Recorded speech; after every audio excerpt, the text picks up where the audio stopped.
Greetings world. Since we now know the Charlie Hebdo attack was a Gladio 2 false flag by the usual suspects, NATO hardliners and Zionists, can we safely make the same assumption about these new Friday the 13th Paris atrocities? I think we can. Almost every really big terror attack turns out, after extensive critical examination, to have been the usual state-sponsored false flag stuff. There is no reason to think this one will be any different.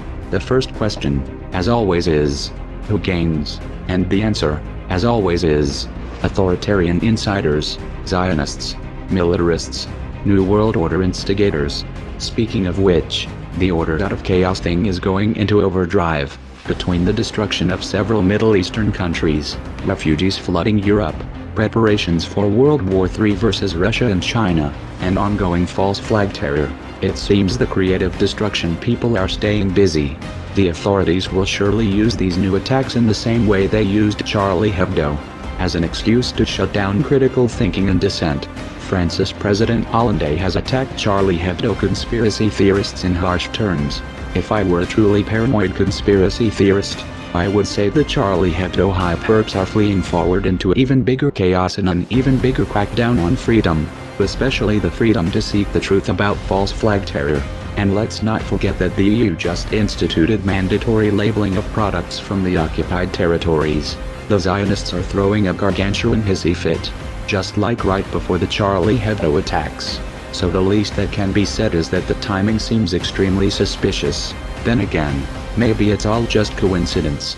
Maybe this is an actual attack by angry Muslims. Maybe there is no state sponsorship. Maybe this time, for once, it actually isn't a false flag. But what would radical Muslims gain? It's already being blamed on ISIS. Yet that makes no sense, since Russia, not France, is fighting ISIS in Syria, and ISIS, of course, is a fabricated synthetic terror group, not a real Muslim group. Anyway, to believe the official Muslims did its stories of the big terror attacks starting with 9/11, you would have to think of the ostensible Muslim perps as complete idiots, utterly incapable of strategic thinking, desperate to hand the Zionist neocons exactly the kind of PR they want. So although it's too early to say for sure, I think we can tentatively assume that this Friday the 13th massacre in Paris is just the latest in a long series of false flag spectacles. And if we let the perps get away with this one, as they've gotten away with all the others, we can expect more of the same. We are anonymous.